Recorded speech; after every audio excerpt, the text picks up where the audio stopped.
ஒரு பிரகாசமான காளை மாட்டு உலகத்தை சேர்ந்த மிருகங்கள் சோர்வாக இருந்தன. ஷேவா கொண்ட பழைய பேரையானது ஒரு யோசனை உண்டாக்கினான். நாம் மனிதர்களைப் போல ஒரு கிரிக்கெட் போட்டியை நடத்துவோம். நாம் இதை ஜங்கிள் பிரீமியர் லீக் JPL என அழைக்கிறோம். மிக ஈழநான் அணியின் போது அனைவரும் உற்சாகமாக சீரிங். அணிகள் விரைவில் உருவாக்கப்பட்டன.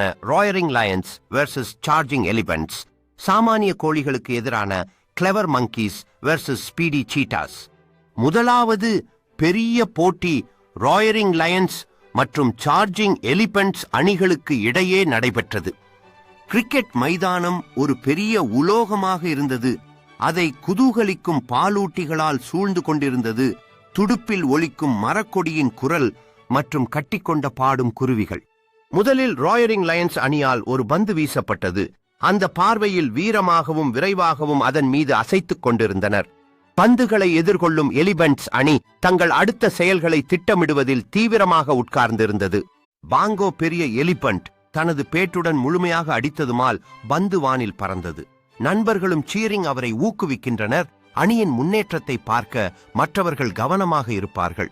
கடைசி பந்துக்கு முன் அனைத்து மிருகங்களும் அமைதியாக காணப்படுகிறார்கள். அவர்களின் முகங்களில் தாழ்வு மற்றும் எதிர்பார்ப்புகள் சொல்வது போல. பாங்கோ பெரிய எலிபென்ட் அதன் பெருமை விடுபட்டதாக தோன்றியது. ஆனால் எல்லா கேள்விகளையும் தீர்க்கும் நம்பிக்கை கொண்டிருந்தது. பாங்கோ தனது பேட்டை கடைசி முறையாக மகிழ்ச்சியுடன் ஆடுவதை காணும்போது அந்த பந்து அவர் ஆண்டு போதுமானது என்று பகுதி மழை.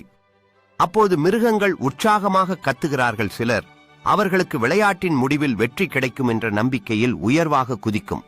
பந்து எல்லையை கடந்துவிட்டது. இதனால் அனைத்து மிருகங்களும் மிகவும் ஆரவாரமாக விழுந்து வடிவில் வெற்றி கொண்டுள்ளனர்.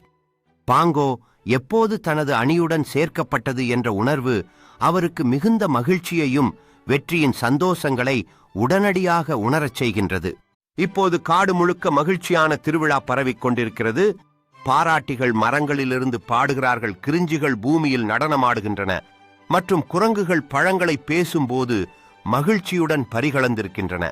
பாங்கோ அவரது நண்பர்களுடன் சேர்ந்து மஞ்சள் மாம்பழத்தை உயரமாக கொடுக்கும்போது அவர்களின் விழாவிற்கு மேலும் மகிழ்ச்சி சேர்கிறது. பாங்கோ தனது நண்பர்களுக்கு வான்முறைகளை பற்றிய ஒரு உரை கொடுக்கும்போது அனைவரும் அந்த காதல் மற்றும் அணிக்கு முக்கியத்துவத்தை ஒப்புகிறார்கள். இதற்கான ஆதரவை வெளிப்படுத்தும் மிருகங்கள் உற்சாகமாகவும் இணை திருவிழாவையும் கொண்டாடுகின்றனர். பாங்கோ தனது மஞ்சள் மாம்பழத்தை உயரமாக தூக்கும் போது வானில் கொழுந்துகள் சூழ்ந்து விடுகிறது. அந்த அழகான வெற்றியை பார்க்கும்போது மிருகங்கள் மகிழ்ச்சி அடைகின்றனர்.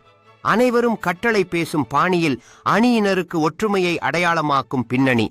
இப்போது அனைத்து மிருகங்களும் ஆரோக்கியமான